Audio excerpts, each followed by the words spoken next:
गाड़ी का अंदर कर।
संगठन के द्वारा जो मंडल अध्यक्षों का चयन हुआ है, इसको लेकर आप क्या कहेंगे?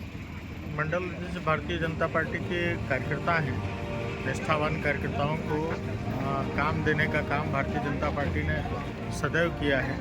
अभी जो मंडल अध्यक्ष निर्वाचित हुए हैं वो सभी कार्यकर्ता भारतीय जनता पार्टी के अच्छे निष्ठावान कार्यकर्ता हैं, समर्पित कार्यकर्ता हैं। उन सब लोगों को ये नई जिम्मेदारियां मिली हैं, मैं उन सबको इन जिम्मेदारियों के लिए शुभकामनाएं देता हूं। वर्तमान में जो संगठन में मंडल अध्यक्ष बने हैं, कई जगह थोड़ी सी नाराजगी भी नजर आई कि कांग्रेसी बीजेपी वाला, ऐसा कुछ तो यहाँ पर असर नहीं?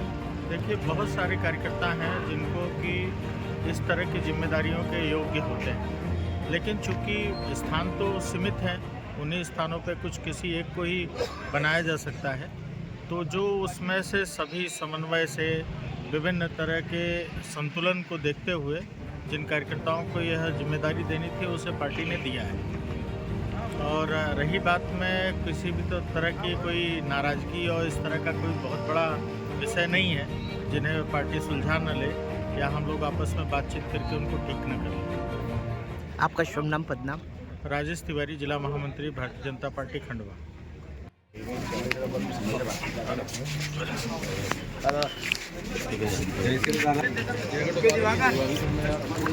दिवाकर बीजेपी गाने चल रहे हैं। हाँ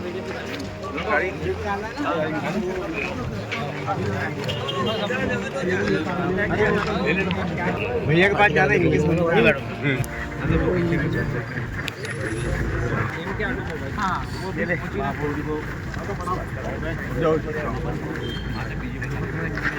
आदरणीय नमस्कार। आज विधायक निवास पर बहुत सारे लोग इकट्ठे हुए थे, क्या प्रयोजन रहा बताएंगे आप? हमारे लोकप्रिय सांसद आदरणीय ज्ञानेश्वर पाटिल जी अभी लोकसभा सत्र चल रहा था और लोकसभा सत्र से लौटने के बाद उनका खंडवा आगमन हुआ। लोकसभा सत्र में उन्होंने कहीं खंडवा जिले के लिए और खंडवा विधानसभा और लोकसभा क्षेत्र के लिए नितिन गडकरी जी से मिले, रेल मंत्री से मिले और कई ऐसी मांगे जो आने वाले समय में हमारे ज़िले को, हमारे खंडवा को विकास के क्षेत्र में बड़ी गति मिलेगी। आने वाले समय में यहाँ औद्योगिक क्षेत्र लगेंगे, व्यापार बढ़ेगा, रोजगार मिलेगा। इसी को लेकर उनको बोला कि निवास पे आप आमंत्रित किया और निवास पे आए, उनका स्वागत सम्मान किया। साथ ही संगठन पर्व चल रहा है, उसमें सबकी सहमति से सभी विधानसभाओं में मंडल अध्यक्षों की नियुक्ति हुई है, जो कि एक संवैधानिक प्रक्रिया के तहत जिनका चयन हुआ है। तो मंडल अध्यक्षों का भी खंडवा विधानसभा के जो मंडल अध्यक्ष थे उन्होंने सांसद जी का, विधायक जी का स्वागत किया और ज़िले के अन्य बंधाना और खंडवा के जो मंडल अध्यक्ष थे उनका भी सबने, सांसद जी ने, विधायक जी ने सम्मान किया। और इसके बाद जो है अभी कार्यालय पे बैठक है। वर्तमान में मंडल अध्यक्षों के तो चयन हो चुके हैं, विरोधाभास के बाद में अब सब लोगों ने स्वीकार लिया है, जिला अध्यक्ष की भी तैयारियां चल रही हैं। तो इस बार क्या लगता है कि चयन किस तरह से आप लोग करेंगे? पार्टी की बरसों पुरानी अपनी एक परंपरा है, पार्टी की अपनी एक व्यवस्था है।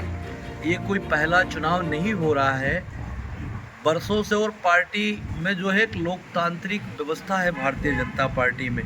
पहले हमारे बूथ के चुनाव हुए, बूथ अध्यक्षों के वहाँ नीचे का जो एक चुनावी प्रक्रिया होती है उसको फॉलो करते हुए बूथ अध्यक्ष, उसके बाद हमारे मंडल के अध्यक्षों को भी सबकी राय शुमारी, नीचे बूथों की, उस क्षेत्र के प्रमुख लोगों की राय शुमारी होने के बाद ही मंडल अध्यक्ष का चुनाव हुआ। और अब जिला अध्यक्ष की बात है तो जिला अध्यक्ष के लिए भी क्षेत्र के सभी प्रमुख लोगों से, हमारे मंडल अध्यक्षों से, सबसे, और उस मंडल में वरिष्ठ जो भी हमारे अधिकारी हैं उनसे, विधायक, सांसद और पार्टी में प्रदेश के हमारा जो संगठन है, ये सब सारे चर्चा करके, विचार विमर्श करके और सबकी जो सहमति आएगी उसी आधार पे जिला अध्यक्ष का चयन। इस बार परिवर्तन की आशा है क्या?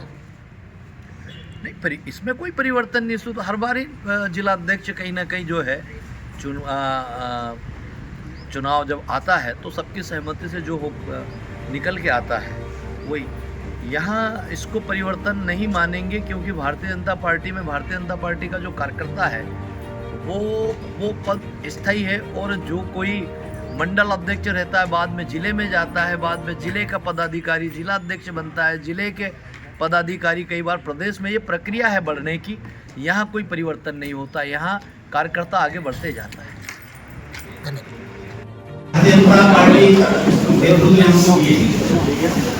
सुशासन दिवस अटल जी के जन्म जयंती 25 तारीख को है और हर साल हम अटल जी के जन्म जयंती से सुशासन दिवस मनाने का काम करते हैं।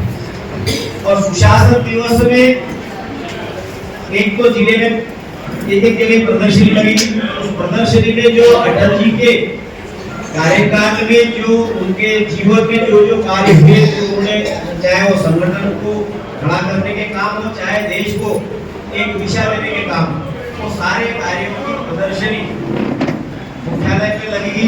इसकी जिम्मेदारी है नाम अमर भाई को दी है। अमर भाई के साथ जो टीम लगी है उससे भी आग्रह करना चाहूँगा कि बहुत अच्छी तरह से प्रदर्शन करेंगे, ताकि वो पार्टी के कार्यकर्ता नहीं, हमारे और अन्य लोग भी उस प्रदर्शनी को देखने के लिए आए और वहां से कुछ न कुछ प्रेरणा लेकर जाए। वो प्रदर्शनी लगाना है, उसके साथ साथ हर बूथ पर, क्योंकि हमारी कई बूथ और आने वाले जो चुनाव होंगे वो हमारे चुनाव ना तो जिले में होता है, चुनाव होता है हमारा बूथ पर। तो बूथ पर करने कार्य जो हमारे जो 6 कार्यक्रम हमारे साल भर में होते हैं, उसमें हमारा अटल जी का कार्यक्रम भी बूथ पर बनाया जाता है। नदी जोड़ो योजना हो या किसान क्रेडिट कार्ड हो, तो ऐसे सारे योजनाओं के बारे में हमको लोगों को पता है। और अटल बिहारी वाजपेयी ने एक काम और अच्छा किया था, जनजातीय समुदाय के लिए अलग से मंत्रालय भारत सरकार में नहीं था। पहली बार अटल जी प्रधानमंत्री बनने के बाद जनजातीय समुदाय के लिए अलग से मंत्रालय की उन्होंने व्यवस्था करी और आज उसी के माध्यम से जनजातीय क्षेत्र में चाहे SC हो ST हो, उन वर्ग के लिए जो सरकार ने विशेष रूप से बजट का प्रावधान करके उस समाज को जो उत्थान करने का काम किया है, इन चीजों की भी हमको जनता के बीच में चर्चा करने की आवश्यकता है। क्या है 9 जनवरी 2022 को गुरु गोविंद सिंह जी के अवसर पर अपने 26 दिसंबर को जो हमारे साहिबजादे कार्यक्रम शासन प्रशासन का है, लेकिन शासन प्रशासन के साथ साथ हम सब लोगों की भी उस कार्यक्रम में भागीदारी हो और हम सब लोग गुरुद्वारे में जो प्रभात फेरी निकलते उस गुरुद्वारा प्रभात फेरी में हम चलकर गुरुद्वारे में जाकर मत्था टेके और क्योंकि उस रोज छुट्टी रहेगी तो स्कूलों में बच्चे नहीं आएंगे, लेकिन जहाँ कोचिंग चलती होगी ऐसे कोचिंग सेंटरों में भविष्य को ये वीर दिवस के बारे में भी जानकारी हम सबको देना चाहिए और ऐसा पार्टी की तरफ से भी निर्देश प्राप्त हुए हैं।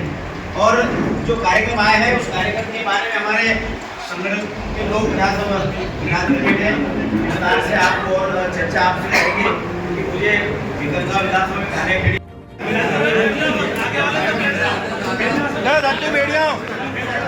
युवा मोर्चा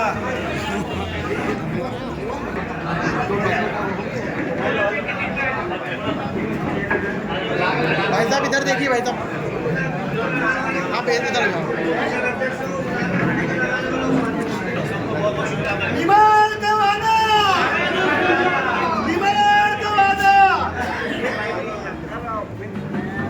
इलेक्शन क्या लगता है कितना दूर है, ड्रीम से कितना दूर है? देखिए, 1 नेशन 1 इलेक्शन ये आवाज़ जनता की आवाज़ है और हमारे देश के प्रधानमंत्री माननीय मोदी जी जनता की आवाज़ को अच्छी तरह से जानते हैं, पहचानते हैं। जो जनता का मन होता है उस काम को सबसे पहले करने का प्रयास करते हैं और 1 नेशन 1 इलेक्शन की आज देश को आवश्यकता भी है। अब देखते हैं कि आए दिन कभी पंचायत के चुनाव है, कभी नगरीय निकाय के चुनाव है, कभी मंडी के चुनाव है, कभी कोऑपरेटिव के चुनाव है, कभी विधानसभा के, कभी लोकसभा के। तो अलग अलग चुनाव होने से स्वाभाविक है कि विकास के कार्य भी प्रभावित होते हैं और समय की भी बर्बादी होती है, धन की बर्बादी होती है। तो सारी बर्बादियों को रोकने के लिए आज देश के में इसकी आवश्यकता है। तो बहुत ज़्यादा दूर नहीं है, उस पर चर्चा करी और बहुत सारे लोगों का जो है कि कुछ पार्टियों का मत नहीं है, लेकिन पूरा देश ये चाहता है कि एक साथ देश के अंदर इलेक्शन होना चाहिए। उस पर प्रस्तुत किया, उसके बाद में जो है कि अब JPC को भेज दिया है। हमारे प्रधानमंत्री मोदी जी ने कैबिनेट में जब इस पर चर्चा हुई तो कैबिनेट में ही उन्होंने कहा था कि JPC के पास में जाना चाहिए। और लेकिन विपक्ष की जो आदत हो गई है कि हल्ला मचाओ, जब हल्ला मचाना, क्योंकि उनको मालूम है कि अब हमारे साथ इसके अलावा दूसरा कुछ होना नहीं है, तो हल्ला मचाने का प्रयास करते हैं और उन्होंने उसका प्रयास किया, लेकिन वो प्रयास सफल नहीं होगा और निर्णय करके JPC को उस बिल को देंगे। JPC का गठन भी हो गया है, बहुत जल्दी उस पर भी निर्णय होगा और जैसे JPC आ जाएगा तो पूरा विश्वास है कि लोकसभा राज्यसभा में वो 2 बिल पास होने के बाद वो दिन दूर नहीं है कि हम सभी को एक साथ में इलेक्शन जो देश की जनता चाह रही है वैसा मंडल चुनाव को लेकर के जो लगातार सिर फुटबॉल की स्थिति आ रही है, लगातार विवाद पे शुरू आ रहे हैं, तो फिर ये चुनाव क्यों कराना पड़ा था जब हम देखिए, भारतीय जनता पार्टी की एक प्रक्रिया है और कहीं पर भी सिर फुटबॉल वाला विषय नहीं है। हमारे कार्यकर्ता जो वर्षों से काम करता है, हर कार्यकर्ता की इच्छा होती है कि मुझे भी दायित्व मिलना चाहिए और एक पद देना है और हमारे 100 योग्य कार्यकर्ता हैं, तो 100 योग्य कार्यकर्ताओं में चयन करना कितना कठिन होता है। जैसा यूपीएससी की परीक्षा से भी ये कठिन परीक्षा हमारे कार्यकर्ताओं का निर्माण करने में लगती है और भारतीय जनता पार्टी जो निर्णय कर लेती है तो उस निर्णय को सब मानकर आगे बढ़ने का काम करते हैं। एक प्रक्रिया थी और अब हो गया है, तो सब लोग जो मंडल अध्यक्ष बन गए, मंडल अध्यक्ष बनने के बाद में जिनको दायित्व मिला है वो काम करेंगे, जिनको नहीं मिला है उनका भी उपयोग भारतीय जनता पार्टी जिसकी जहाँ जैसी उपयोगिता है उसकी उपयोगिता के अनुसार उसको दायित्व देकर उससे भी काम करने का पूरा प्रयास भारतीय जनता पार्टी करती है। संजय जी, सदन में जो हमने देखा है उल्टा पलट हुई है, राहुल गांधी का धक्का लगने का आरोप जो है सांसद लगा रहे हैं। कांग्रेस कह रही है कि अगर हो तो सीसीटीवी जारी करें। देखिए, जो दर्शी रहा जो एरिया था वहाँ पर मीडिया को अलाउ नहीं रहता है और वास्तव में कांग्रेस पूरी गुंडागर्दी पर उतर आई है। हम लोग जब उन्होंने हमारे माननीय गृह मंत्री अमित भाई शाह पर जो आरोप लगाया, आप उस जो काट छाट कर जो ये कुटिलता की राजनीति कांग्रेस की अब तक चल गई, अब कुटिलता की राजनीति ज़्यादा दिन चलने वाली नहीं, लेकिन हमारे देश की जनता भूली वाली है और जो काट छाट करके प्रस्तुत किया उसका सुन लिया और उस बात को लेकर हंगामा। उन अमित भाई के स्टेटमेंट को पूरा आप सुने पढ़े तो उसमें सत्यता सामने नजर आएगी। तो लेकिन इन्होंने जो हंगामा कर दिया तो उसके खिलाफ में हमारे लोग भी बैठे कि भाई आप कांग्रेस जो झूठ की राजनीति करी, जो बाबा साहब के नाम की राजनीति करने का प्रयास कर रही है, तो कांग्रेस ने बाबा साहब को दिया क्या? कांग्रेस यदि चाहती, नेहरू यदि चाहते तो जब इलेक्शन हुए थे तो बाबा साहब के लिए उन्होंने उस सीट को जिता कर लाना था, उन्होंने तो हराने के लिए पूरी ताकत लगा दी और ताकि बाबा साहब अम्बेडकर जैसा ज्ञानी व्यक्ति यदि सदन में आएगा तो इनकी एक तरफा दादागिरी चलने नहीं देंगे, तो इसलिए उन्होंने बाबा साहब को रोकने का पूरा प्रयास किया। ये चाहते तो बाबा साहब को भारत रत्न पुरस्कार दे सकते थे, लेकिन इन्होंने भारत रत्न पुरस्कार नहीं दिया। यदि बाबा साहब को भारत रत्न पुरस्कार किसी दिया, दो सांसद घायल हुए हैं और राहुल गांधी की सदस्यता रद्द होनी चाहिए। देखिए, वो तो न्यायालय की प्रक्रिया है, यदि उसमें वो दोषी है तो सदस्यता रद्द होना भी चाहिए उनकी। तो मैं यही कहना चाह रहा था कि जब हम लोग वहाँ पर बैठे थे नीचे धरने पर कि कांग्रेस और गांधी परिवार ने जो आज तक ये झूठ फैला के रखा है और बाबा साहब का वास्तव में अपमान यदि किसी ने किया है तो कांग्रेस ने किया, नेहरू खानदान ने किया, गांधी खानदान ने किया। हम लोग बैठे थे, भाई आप यदि आप सदन में जाना है तो सदन में जाने के लिए तो दोनों साइड से रास्ते थे, वहाँ से जाना चाहिए। हमारी महिला सांसद बैठी, हम सब लोग बैठे हैं और आप आओगे नहीं, हम यहीं से जाएंगे, तो इतनी तो दादागिरी इस देश के अंदर करने का किसी को अधिकार नहीं है। और राहुल गांधी ने जब ऊपर चढ़ रहे थे तो मैं भी साक्षी हूँ कि वहाँ पर एक धक्का उन्होंने किसी हमारे सांसद को दिया और उसी से पास में ही हमारे सारंगी जी खड़े थे तो सारंगी जी गिर गए। यदि वो धक्का नहीं देते तो सारंगी जी नहीं गिरते। तो वीडियो उन्होंने जो सब दिखा रहे तो वीडियो वहाँ हो गए तो निश्चित रूप से वो वहाँ पर जांच हो रही है और जांच में सारी चीज़ें सामने आएगी। एक और सवाल, प्रियंका गांधी सिंह के सपोर्ट में बैग लेके सदन में पहुंची। बीजेपी कह रही है कि 84 दंगा भी याद करके सिखों के सम्मान में भी कुछ लेके जाए। बिल्कुल जाना चाहिए। हमारे सांसदों ने तो उनको भेंट करने की कोशिश की थी। बैग आपकी 1984 की जो आपने जो सिखों के ऊपर नरसंहार किया तो उसको भी याद करना चाहिए। आपको फिलिस्तीन की तो याद आ रही है, आपको यहाँ पर जो आपने आपके खानदान ने जो हरकतें करी वो आपको जनता, वो भी तो जनता के सामने लाना चाहिए। ये मतलब भाई एक बार लिखा हुआ है कि भारत रत्न प्रधानमंत्री रहते हुए खुद को नेहरू जी ने, इंदिरा जी ने खुद को दिया, लेकिन अम्बेडकर जी के नाम को दिया सामने लिया है। ये किस तरह की राजनीति है? देखिए, ऐसा है कि ये जो नेहरू खानदान ने जो तुच्छ राजनीति की है कि ऐसा कहीं सुना है कि आपने कि जो प्रधानमंत्री है और वो खुद अपने आप को ही भारत रत्न से नवाजने का काम कर रहे हैं? प्रधानमंत्री रहते हुए उन्होंने अपने आप को, नेहरू जी ने भारत रत्न ले लिया, इंदिरा जी ने भारत रत्न ले लिया, तो इनको जब इतने ही हमारे दलित भाइयों के हितैषी थे, बाबा साहब के इतने हितैषी थे, तो इन्होंने पहले बाबा साहब अम्बेडकर जी को भारत रत्न देना था, उसके बाद में अपने वालों को रेवड़ी बांटने का काम करना था। तो ये अपने आप गिरेमा में कोई झांकने का काम नहीं कर रहे हैं और दूसरे पे उंगली उठाने का काम कर रहे हैं। लेकिन भारतीय जनता पार्टी की सरकार ने जो उस जिस चीज़ के लिए काबिल है, ऐसे काबिल व्यक्तियों के साथ हमेशा न्याय करने का काम किया। तो बाबा साहब को भारत रत्न देने का काम यदि किसी ने नहीं किया तो भारतीय जनता पार्टी